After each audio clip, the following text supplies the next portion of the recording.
लेकिन आय और मुनाफे में शायद थोड़ी ग्रोथ दिखे इस बार के क्वार्टर में। मयूरेश जोशी भी हमारे साथ मौजूद है एंजल ब्रोकिंग से, उनसे बातचीत करते हैं। मयूरेश नमस्कार, स्वागत है आपका। अभी कैपिटल गुड्स सेक्टर की बात की संदीप ने, मैं इसी सेक्टर पर आपके कमेंट्स देना चाहूंगी, थोड़ा सा और इलैबोरेट करना चाहूंगी। यहाँ पर कैपिटल गुड्स को हम शामिल कर लेते हैं, डिफेंस स्पेस को शामिल कर लेते हैं और इंफ्रास्ट्रक्चर को भी शामिल कर लेते हैं, क्योंकि मोर और लेस सरोकार कैपिटल गुड्स से है इस पूरे सेक्टर का। आप कैसे अर्निंग्स की उम्मीद कर रहे हैं और इन तीनों ही रेस्पेक्टिव पॉकेट से कौन से वो स्टॉक्स होंगे जो आप हमारे व्यूअर्स को रेकमेंड करना चाहेंगे, खासतौर से नतीजों के लिहाज से? आफ्टरनून दीपाली जी, अगर हम कैपिटल गुड्स क्षेत्र की बात करें और जो 3 सबसेट्स आपने क्लियरली डिफाइन किए हैं, मुझे लगता है ओवरऑल कैपिटल गुड्स स्पेस के नंबर्स अभी भी स्लगिश रह सकते हैं। कहीं ना कहीं हमने ऑर्डर सुधार बिल्कुल देखे हैं, जैसे पावर ट्रांसमिशन कंपनी के ऑर्डर्स हैं वहां पे सुधार देखने मिला है, जैसे डिफेंस के ऑर्डर्स आ रहे हैं, I think defence order should be quite substantial. और इंफ्रास्ट्रक्चर सेगमेंट में जैसे गवर्नमेंट काम कर रही है ऑफ डीपॉटलिंग जो एग्जिस्टिंग प्रोजेक्ट्स है, जो नए प्रोजेक्ट्स हैंड ओवर होंगे, वो रोड क्षेत्र से हो, पावर रिलेटेड इंफ्रास्ट्रक्चर से हो, हाउसिंग रिलेटेड इंफ्रास्ट्रक्चर से हो, तो वो ये कुछ पॉकेट्स हैं जहां पे हमें ग्रीन शूट्स नजर आ रहे हैं। हालांकि जो एंटायर थीम बेस्ड होती है वो क्रेडिट साइकिल और केपेक्स पे रिवाइव होती है। गवर्नमेंट केपेक्स काफी स्ट्रांग है, प्राइवेट केपेक्स कहीं ना कहीं हमने देखा है कि अभी भी स्लगिश है। तो कहीं ना कहीं एक सब्सटेंशियल इंप्रूवमेंट आने के लिए in terms of at least execution happening on balance sheets and cash flows improving 2 से 3 क्वार्टर लगेंगे। बट मुझे लगता है आई थिंक डिफेंस स्टॉक्स और डिफेंस कंपनियां स्पेसिफिकली जो केटर करती है डिफेंस सेक्टर के लिए, आई think that should do well. Power transmission companies should do well, road transportation companies है जो ईपीसी कॉन्ट्रैक्टर्स हैं, ये अच्छा करने चाहिए। But again I think largely जैसे मैं कह रहा हूँ, I think stock specific approach होना चाहिए। हालांकि फॉर द एंटायर सेक्टर मेरे ख्याल से I think earnings can still be little bit sluggish. जी, तो एंटायर सेक्टर के जो अर्निंग्स है वो स्लगिश रह सकते हैं, लेकिन जिस तरह से कहा आपने मयूरेश की कुछ स्पेसिफिक कंपनीज है जो कि ठीक परफॉर्म कर सकती है डिफेंस स्पेस से या फिर पावर ट्रांसमिशन स्पेस से, कुछ नेम्स आप लेना चाहेंगे यहाँ पर?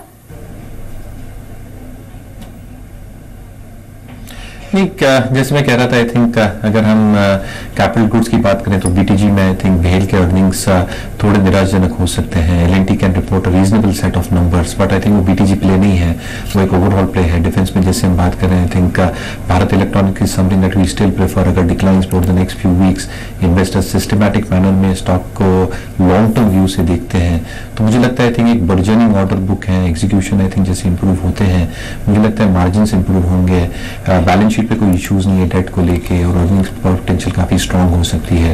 रोड प्लेस में जैसे मैं कह रहा था, आई थिंक जो रोड एसेट डेवलपर्स हैं, चुनिंदा asset developers can do well, but a few of these EPC guys, उनको भी ऑर्डर्स अच्छी खासी मिल रही हैं। तो मुझे लगता है स्पेसिफिक ईपीसी को जो केटर करते हैं स्पेसिफिकली रोड सेगमेंट में, एनबीएल इंफ्रा उदाहरण पर, आई थिंक थोड़ा इश्यूज रह सकता है for Q1 Q2 in terms of the overall consolidated performance will be, but larger picture काफी पॉजिटिव लग रहा है।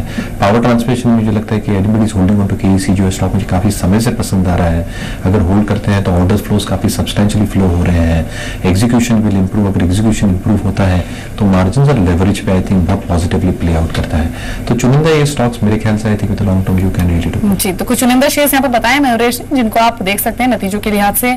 एमबीएल इंफ्रा का यहाँ पर जिक्र किया, एलएनटी का जिक्र किया मयूरेश ने, केईसी इंटरनेशनल हुआ जहां पर परफॉर्मेंस ठीक ठाक रह सकती है। चलिए, इसके अलावा अब ऐसे सेक्टर की बात करते हैं जिसका सीधा सरोकार मानसून से है। हालांकि मानसून की अब तक की प्रोग्रेस ठीक ठाक रही है और मानसून का जो अगला जो एक्चुअल रिफ्लेक्शन होगा अर्निंग्स पर, वो शायद आने वाले क्वार्टर्स पर दिखेगा, क्वार्टर 1 पर नहीं। एफएमसीजी की यहाँ पर बात हो रही है। संदीप के पास चलते हैं। संदीप, बीती 2 तिमाहियों से हमने देखा है कि इस पूरे ही सेक्टर की परफॉर्मेंस बहुत खास नहीं रही है।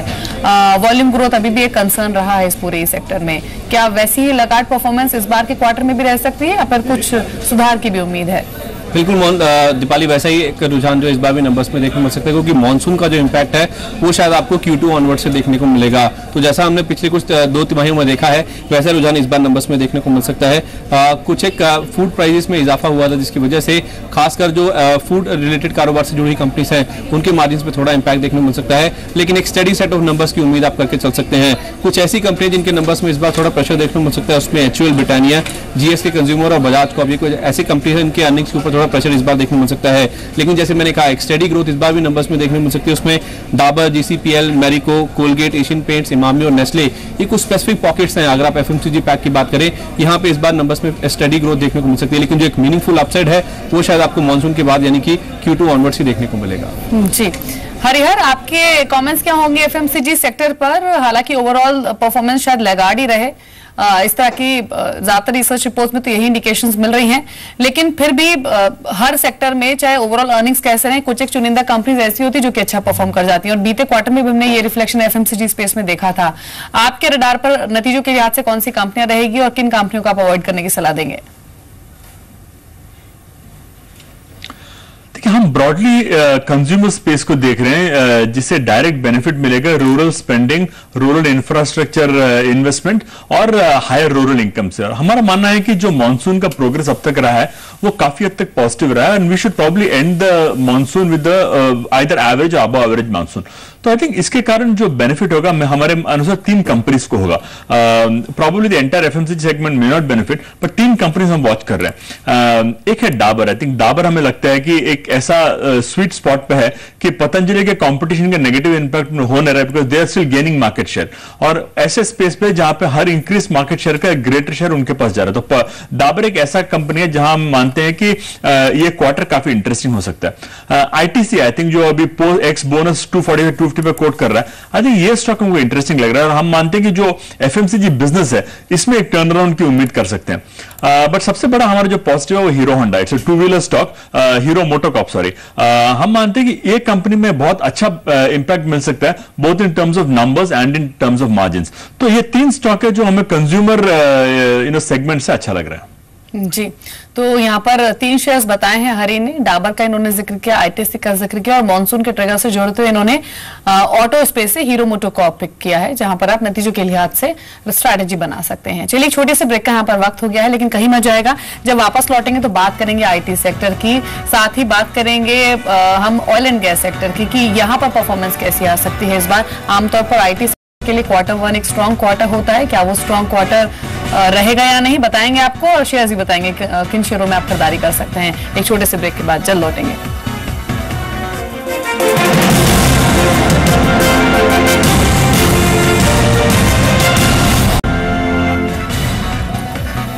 आप देख रहे हैं हमारा खास शो Q1 नतीजे, कौन मारेगा बाजी, और जून तिमाही में कॉर्पोरेट इंडिया की हालत कितनी सुधरी है, आगे रिकवरी की रफ्तार कितनी तेज रहेगी, इसी पर हम बातचीत कर रहे हैं। और आपको हम बता रहे हैं निवेश के कुछ विकल्प जो कि सिर्फ और सिर्फ नतीजों के लिहाज से आपके साथ शेयर किए जाएंगे। अगले हफ्ते से रिजल्ट सीजन की शुरुआत होनी है, और इसीलिए अलग अलग सेक्टर्स को चुनकर हम लेकर आए हैं आपके लिए। ब्रेक में जाने से पहले हमने बात की बैंकिंग सेक्टर की, हमने एफएमसीजी सेक्टर को भी चर्चा में शामिल किया, और साथ ही अब बात कर लेते हैं आईटी सेक्टर की।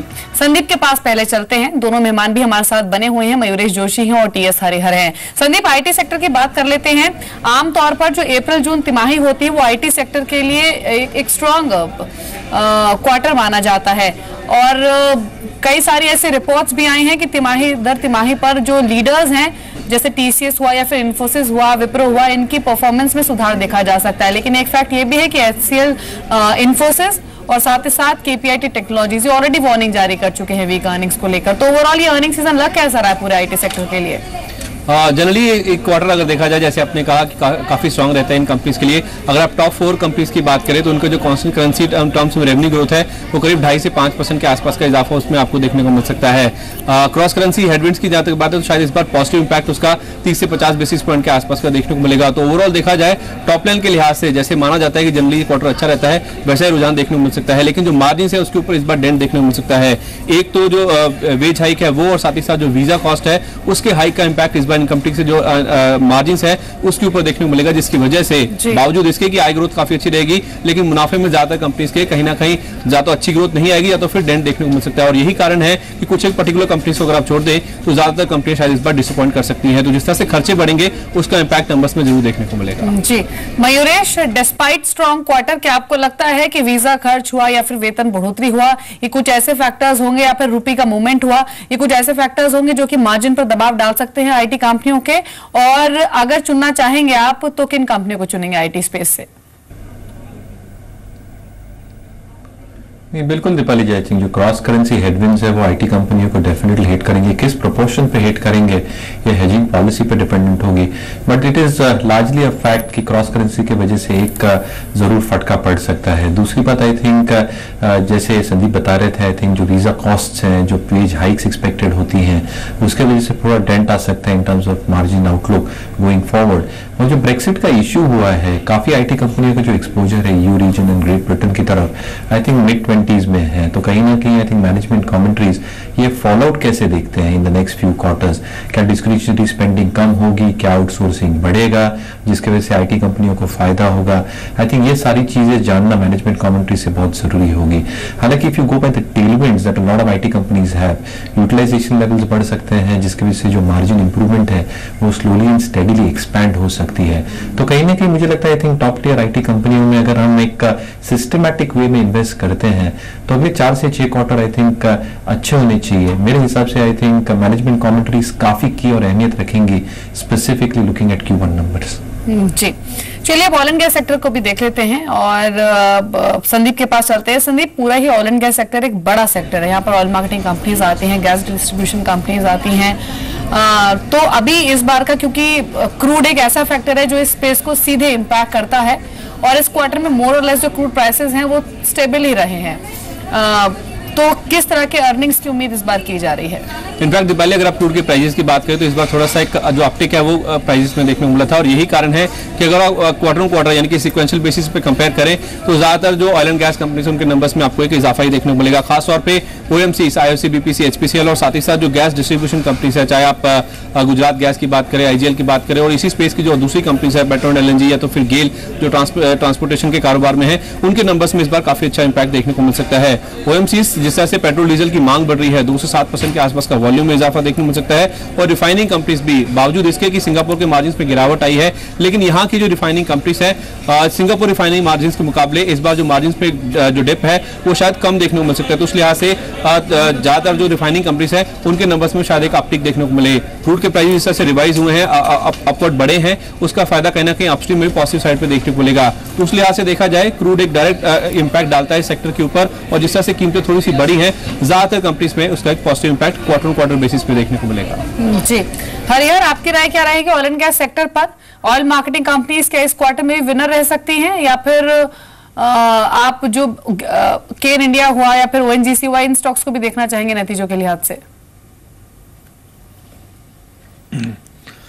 देखिए, मैं बिल्कुल आपसे सहमत हूं कि ये जो क्वार्टरली रिजल्ट्स का सिलसिला है that will continue to favour the OMCs. पिछले क्वार्टर में भी देखा था कि जो ओएमसीज है उन्हें काफी ज्यादा फायदा हुआ था फ्रॉम द क्वार्टरली रिजल्ट्स, और मैं मानता हूं कि बिकॉज प्राइसेस काफी हद तक फ्री हो चुके हैं इंडिया में, इसका डेफिनेटली एक पॉजिटिव इंपैक्ट ओएमसी से पड़ेगा। तो OMCs I think beat IOC, BPCL, HPCL definitely इनके प्रॉफिट में आई थिंक एक पॉजिटिव ग्रोथ की उम्मीद कर रहे हैं। ओएनजीसी, ऑयल इंडिया शायद से दे में disappoint with either flat margins और फ्लैट ग्रोथ, पर मैं मानता हूं कि आज की तारीख में जो एज एन इन्वेस्टर जो वैल्यू है, वैल्यू एक्सट्रैक्शन कंपनीज पे ज्यादा है। तो आप एक 1 ईयर पर्सपेक्टिव लोगे तो I think there is more value in this upstream companies like ONGC and Oil India rather than the downstream companies. तो हम तो हमारे इन्वेस्टर्स को यही सलाह दे रहे हैं कि आपके पास 1 साल का नजरिया है तो डेफिनेटली ऑयल, ओएनजीसी खरीदिए। आप शॉर्ट टर्म ट्रेडिंग के लिए देख रहे हैं तो बीपीसीएल और एचपीसीएल खरीदिए।